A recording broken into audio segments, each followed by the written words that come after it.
It's a very uncertain, nervous-making time.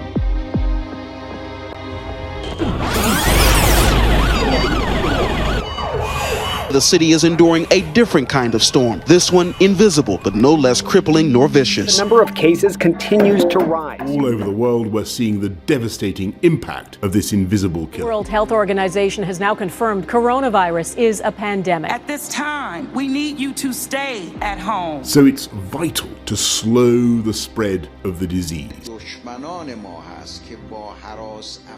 For a crucial period, the virus will either spread faster or subside. But it's not the word pandemic we should focus on, says the WHO. It's preparation, public health, and political leadership. All experts agree this is going to get worse.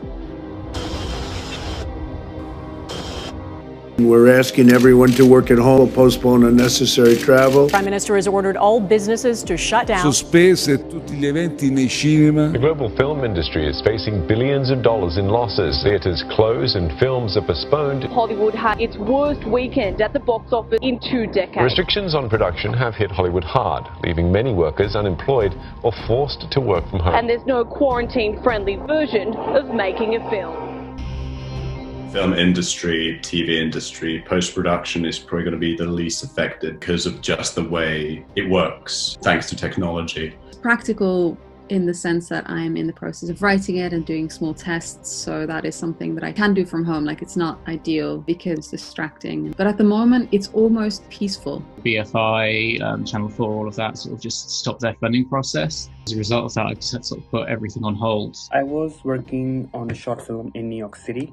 I had to scrap off that project. All the payments that had been made, we just have to let it go. With getting things delivered and people sending things over, it's just been such a pain, because I can't physically have people around at the moment, so everything's sort of just either taking longer or just not happening. We were stuck in dark rooms before this, and we're still stuck in dark rooms. But it's definitely been an interesting period with all the negatives and some positive as well, a period of self-reflection and kind of future planning. The halted production to the cast and crew is obviously when things get back, you cannot guarantee that the same people will come back to us. Even if we have made advance payments, their paychecks also have been affected, so you cannot question back. Well, already we're facing what they say is going to be a recession. It's just a case of how bad it's going to be. I'm mostly worried for the festivals and their finances. A lot of festivals have invested a lot of money in their upcoming editions already. I hope it doesn't kill that side of the industry. The big difficulty is that the pandemic has really brought the sort of precariousness of the film and TV industry, particularly for the freelancers, into the spotlight.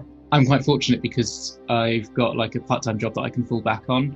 Like co-workers that I've worked with on projects before, because they're fully freelance, they're relying entirely on the government funding for it. In my opinion, it goes back to how the government is preparing for these situations in terms of universal minimum pay for everybody is really the sort of solution to these sort of situations, that you don't suddenly find yourself without a safety net. In industry worldwide, we are going to have a lot of changes in things like intimacy, how close you are on the screen. So people are definitely going to work around that. But I'd say in general, there will probably be a lot of competition going forwards in terms of projects. The flip side is people have had to stay indoors. And as a result of that, we've all become very reliant on things like Netflix and like Amazon Prime and videos. And in a way, arts and film and media is sort of getting us through this. So I'm sort of wondering if people will start finding the appreciation for what it's like to be a filmmaker and, maybe appreciate what we have to do more. I mean, I think that's the great thing. You're still creating. You're still using Zoom in creative ways and other kind of web-based platforms. If you are sort of open-minded, adaptable, and allow your creativity to run wild, then that'll both help you through this, but also with the realities of the film industry. The most important thing is that as an industry, we survive this, but the manner in which we do that, we will have to kind of see how it all progresses. The first thing I would do when this pandemic is over, obviously, is to follow the new rules and try to create more content and more magic as close as my vision was. Work aside, I think the first thing is just going to be get out and just try and feel human again and some sense of normality from it, because I'm getting a bit fed up with these four walls. Once this is all over, I might miss being able to put other people on mute.